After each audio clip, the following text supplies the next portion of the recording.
enough and the writing is good enough for me to not really bug out about moving on.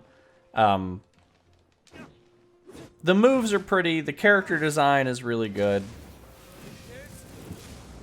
I have apparently, according to the Elite Discord, whom we are sort of working with on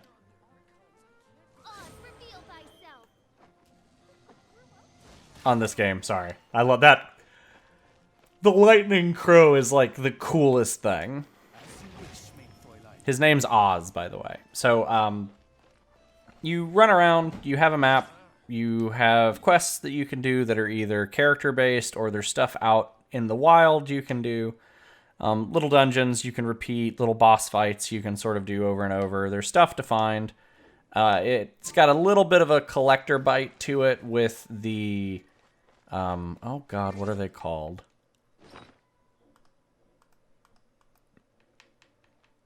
They're not sigils. Here they are. Animoculus. So, like, each zone has its own collectibles that you can kind of find out in the wild and offer to the shrines. It's probably the fastest way to level up, but it's also the most tedious. You have dailies at level 12 that you can do that pretty much guarantee you anywhere from 60 to 70% of a level. There is a cooking sub-game, which is really just hit a button when it matches up with another thing on the screen. It's not too bad. You can forge materials.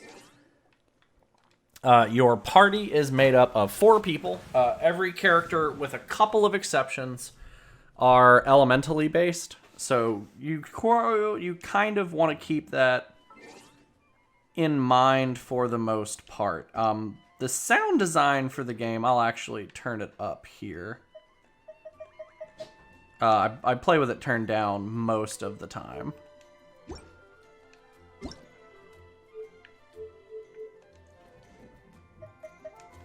So the sound design for the game is really good. The weapons and the hits sound good. The monsters sound cute.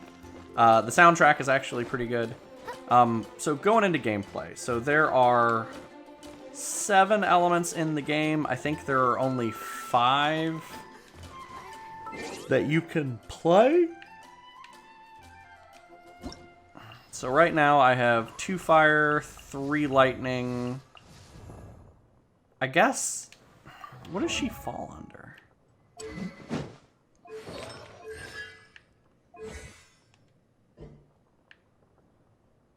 Oh, she's Geo. So, yeah. So, she's an earth character.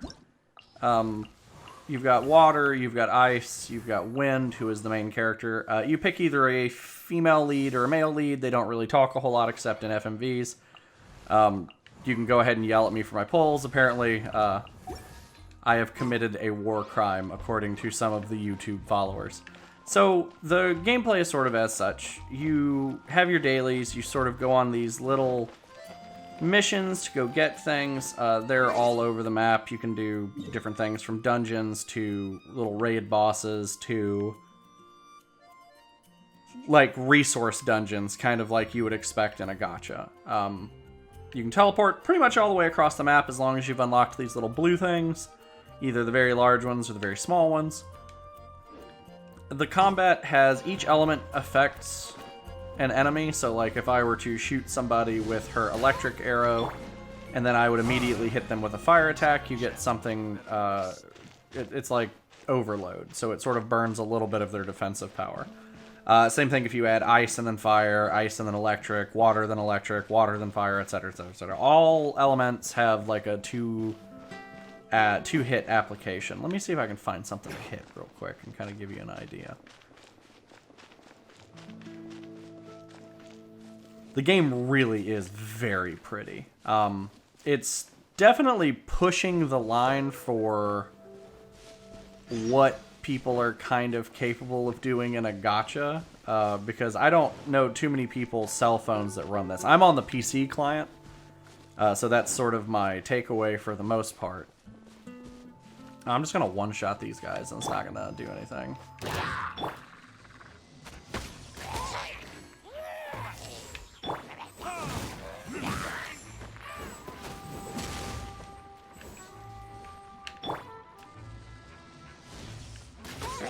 So as you can tell, like, the bow combat is straight Breath of the Wild.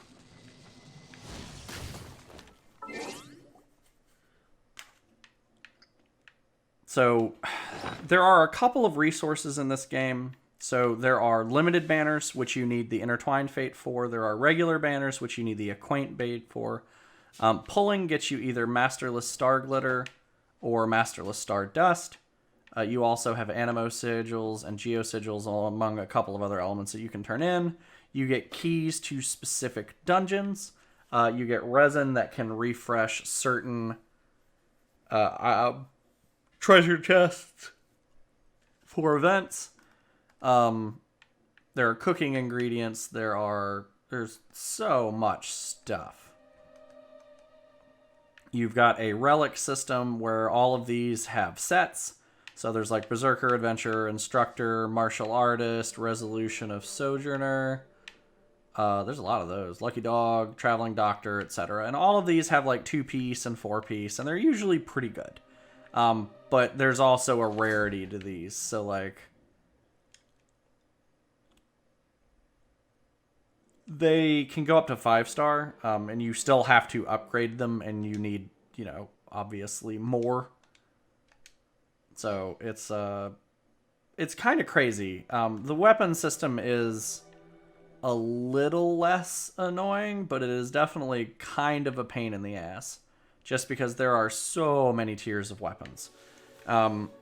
This one, the weapons aren't as big a deal as like the characters, because you can kind of pull these all the time, and the 3-star weapons are pretty much fine until you get to the high-end stuff anyway.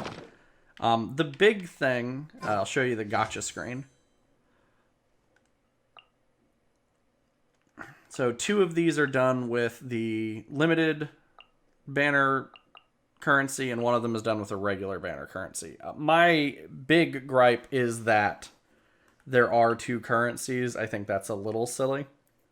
And the reroll system in this game takes forever. It takes like 20 to 25 minutes, 15 if you've got the game down really well. And the developers are still really on the fence if people are actually going to get banned for quote-unquote re-rolling to sell accounts. So we'll sort of keep up with that, because that has sort of set people on a very weird edge.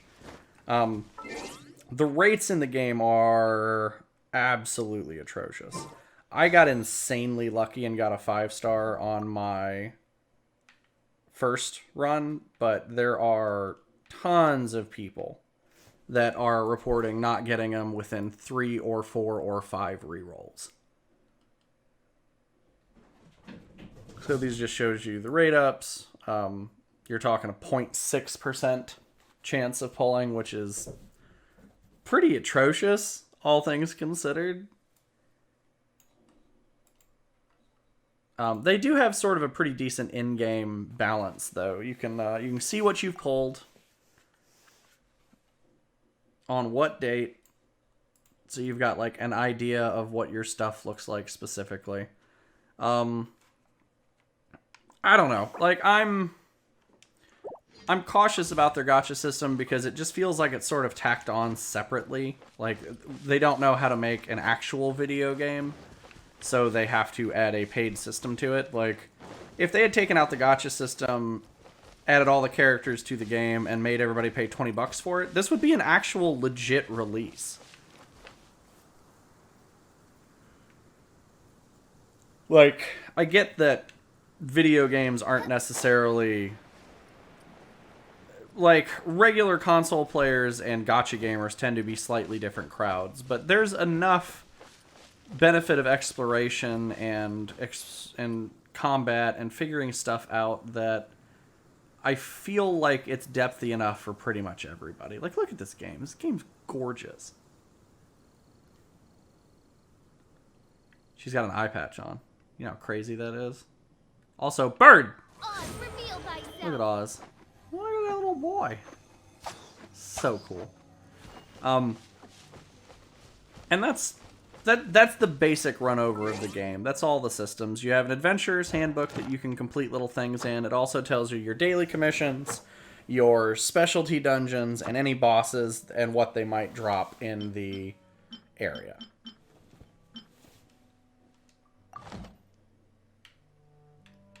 You've got your quest tab. This just tells you exactly what you think. This is how you keep up with things. Yeah, they're split into world quests, story quests, and archon quests. Archon quests are the main storyline, whereas the story quests are kind of specific for characters. Events, these change kind of occasionally. They tell you, like, hey, this is what you get for accomplishing these things. These are your logins that you can get. There's a People's Choice thing going on right now where you can unlock Xianling at level 20, which is pretty cool. You can test out some of the gacha characters, which is actually really cool. I like that idea a lot. It lets you play as Venti and Barbara and Fischl, because, like, how many games let you rent the character before you, like, try to pull for them? Like, it's kind of crazy. I will say, though the gacha system is kind of ass, you're capable of doing the majority of the stuff in the game with your regular cast of characters. There's not so much going on that you're going to be, like, out of luck for the most part. Like, do 5-star characters make some content easier? Yeah. But you're not really locked out of anything until, like, the tippity top of the endgame, which we are not currently anywhere near. So, the things I like about the game are, it's a very, very pretty game, and I think that's a double-edged sword because it sets a very unreliable standard for gacha games. Like, you're not going to see other gacha games that look this good. Very rarely, if ever. Like, they have definitely set a bar that very few other companies will be willing to spend to follow. And I think that's both good and bad. It does sort of make it unattainable for some companies to kind of have this sort of large passion project that is folded out this way. I will also say that that being a double-edged sword is, it sort of cuts out a good chunk of your potential audience. Like, older generation phones probably are not running this very well. It's not a particularly demanding game on, like, the PC. So if you even have a moderately okay PC to play, you're probably fine. It'll be coming out on Switch later, and it's out on the PS4 as well now, along with the PC release. But it's just got a lot going on. Like, I can respect the depth of the game, but I also have to be kind of concerned that this may be too ambitious. I don't see this being a lot of people's main game, as fun as it is. For the most part, because unless you're, like, speedrunning levels, or you're trying to do time trials at the top end, there's not much of a competitive scene, and there's not a lot to keep people, like, grinding those last couple of hours in unless you're looking for, like, a specific resource. Like, the regular MMO gacha format stands true. Like, there are certain things you need to evolve your weapons, to evolve your characters, etc. So, like, those are your bread and butter. You go out, you fight things until you get the items you need to make new items, and then you go out and fight things to get more items to make new items. Or make your guy stronger, or, you know, what have you. It's all in sort of in the same vein. I'm actually going to fly out there and hit that switch. Now, the good thing about exploration in this game, and I think this is a big benefit, is if you can see it, you can probably get to it. I'm going to make it about halfway here. Maybe a little further.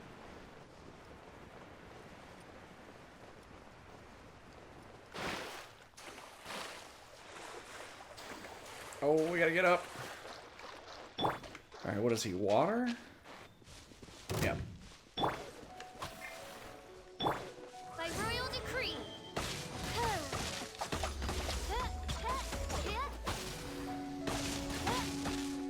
So here we are doing electro charge.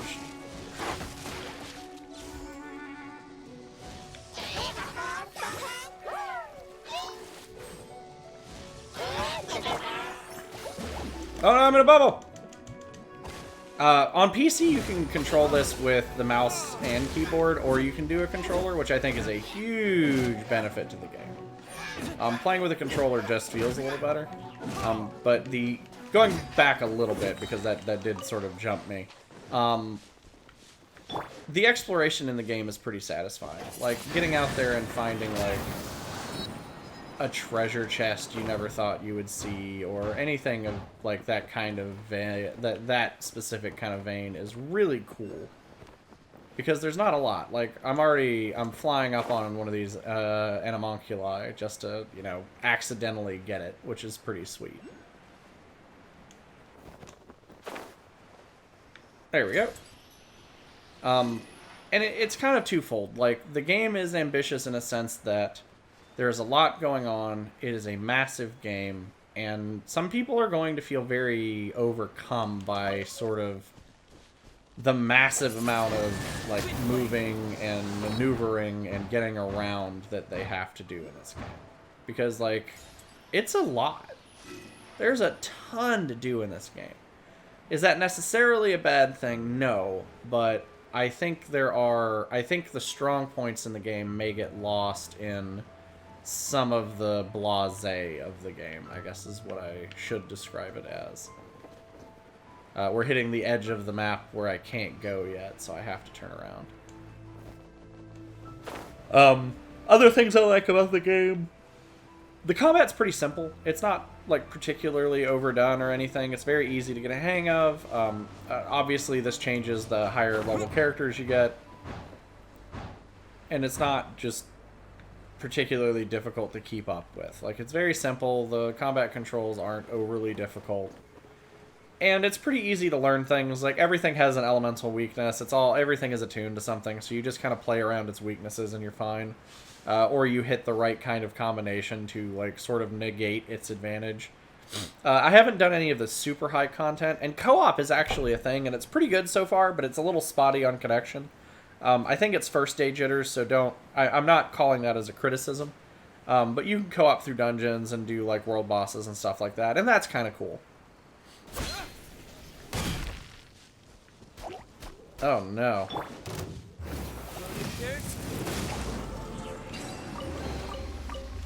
And there are different layers of chests and loot and all that. It's pretty self-explanatory. So, I like the game. I don't necessarily think that it's going to have a ton of staying power with a lot of players. It's too close to an actual console release with a gacha feeling like it's almost an afterthought. It feels like they went to develop a game and at the very end their boss was like, oh, hey, you got to throw a gacha in here. Like, it's very haphazard. It doesn't feel very genuine. Especially with, like, the best characters in the game being locked behind a significantly low pull rate for the most part. Things I don't like about the game. I don't like the pull system. It just seems forced and it's not very well implemented, especially at those rates. Like, it's just not well done. You have two different currencies that you have one way to purchase. I don't plan on spending a whole lot of money on this game, if any, being honest with you. As cool as these guys are, they're just not... The game itself isn't enough to really make me want to spend money, because there's no, like, competitive edge to it. Like, me having this guy just makes some of these dungeons go by faster, which is fine, but it's not like I wouldn't spend money to have that edge. Like, playing well is still more important. Like, knowing the game is still more important. I still have a lot to do at the guild. How about you take a rest while I go back? So, the other thing I have is, I've said it's a very ambitious project, and that cuts both ways very directly. One, you don't follow this up with anything. Like, there's no way that they're going to make a Genshin Impact 2, or another developer is going to look at this and go, hey, we've got to do that again. So, this may be the only one of its kind that exists in the gacha sphere. Obviously, I'm sure a gacha developer will show me up on this, but I don't think it's likely. It's a huge project. And I think it'll be a turnoff for most gacha gamers because it's too much. There's too much going on. The resource grind requires you to spend a significant amount of time actually running through and doing the dungeons. And that's not necessarily a bad thing. Gachas have a lot in common with the MMO grind.